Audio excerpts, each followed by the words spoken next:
दोस्तों day one poultry management video में आप सभी का स्वागत है। आज लगभग दोपहर के टाइम मेरे फार्म में जो चीक्स है वो डिलीवर हुआ है। इसके पहले मैंने बोर्डिंग प्रिपरेशंस के बारे में एक वीडियो आप लोगों को डाली थी, जिस वीडियो में हमने बताया था कि बोर्डिंग के इस तरह से प्रिपेयर किया जाता है। अभी दोस्तों मेरे फार्म में चिक्स आया है और चिक्स आने के बाद तुरंत जब मेरे फार्म में चिक्स डिलीवर होते हैं, हमेशा से मैं क्या करता हूँ कि चिक्स आने के आधा घंटे 1 घंटे बाद मैं पानी देता हूँ और लगभग 2 घंटे बाद मैं जो है फीड का इस्तेमाल करता हूँ। इसका कारण क्या है कि तुरंत जब बाढ़ बाम में आते हैं उस टाइम पे अगर गर्मी का टाइम है, टेम्परेचर हाई है, तुरंत अगर पानी पी लेते हैं तो बाढ़ में जो भीग जाने की दिक्कत ज़्यादा आती है। तो इसके लिए हमेशा से मैं कोशिश करता हूँ कि लगभग आधा घंटा बाद पानी दिया जाए, जिसमें बाढ़ जो है थोड़ी रिलैक्स हो जाए और जो है दिक्कत कम से कम हो।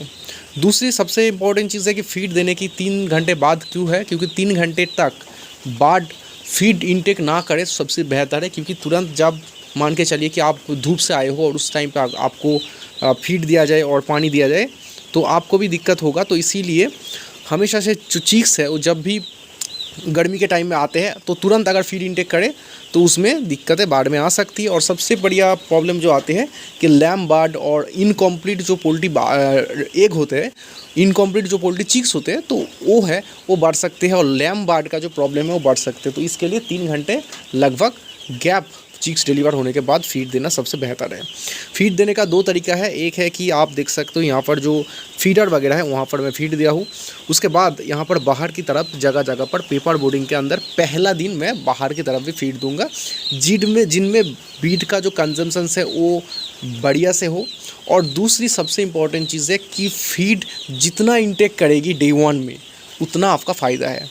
1 से 3 दिन और 1 से 10 दिन का फीड इंटेक सबसे ज़्यादा कराना ज़रूरी है। इसमें बाढ़ का जो गेन है वो सबसे अच्छे होते हैं। और दूसरी सबसे इम्पॉर्टेंट चीज़ है कि फीड इंटेक, फीड कंजम्पशन छोटे बाढ़ में क्या होता है कि टार्बो फीडर या फिर फीडर या फिर डिंकर, इसका पहचान दोस्तों चिक्स में नहीं होता। चिक्स को पता नहीं होता कि किस चीज़ को फीडर बोला जाता है, किस चीज़ को डिंकर बोला जाता है।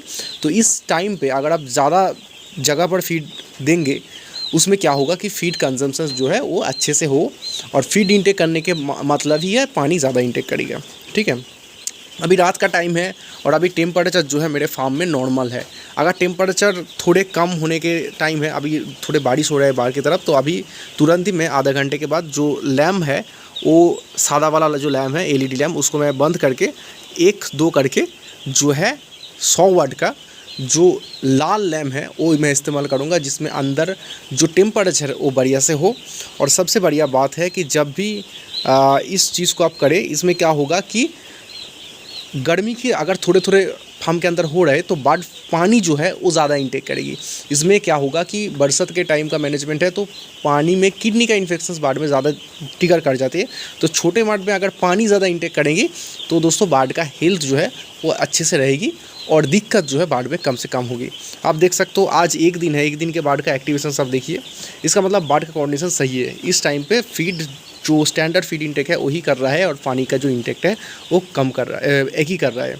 और सबसे अच्छी चीज़ है जब भी चिक्स आपके फार्म में डिलीवर हो तो पहला दिन आप सभी से रिक्वेस्ट है कि पानी का प्यूरिफिकेशन मास्क इस्तेमाल कीजिए। हो सके सिर्फ नॉर्मल पानी के साथ इलेक्ट्रॉल पाउडर डे 1 पूरा इस्तेमाल कीजिए। अगर रात में चिक्स डिलीवर होते हैं तो रात के टाइम से सुबह टाइम 6 घंटे 8 घंटे का जो ड्यूरेशन है वो सिर्फ इलेक्ट्रॉल वाला पानी ही इस्तेमाल कीजिए और ज़्यादा कुछ नहीं कीजिए। उसके बाद डे 2 डे 3 का जब पोल्ट्री मैनेजमेंट होगा उसमें जो विटामिन वगैरह या फिर प्रोबायोटिक एंटीबायोटिक जो भी इस्तेमाल होगा तो आने वाले वीडियो में आप लोगों को नोटिफाइड कर दूंगा। ठीक है, तो इस टाइम पे बाढ़ को डिस्टर्ब करवा के फीड ज़्यादा आपको खिलाना है, पानी ज़्यादा खिलाना है, वही से बाढ़ में जो बाढ़ का एक्टिवेशन से वो अच्छे रहेंगे और जो है दिक्कत कम से कम होगा।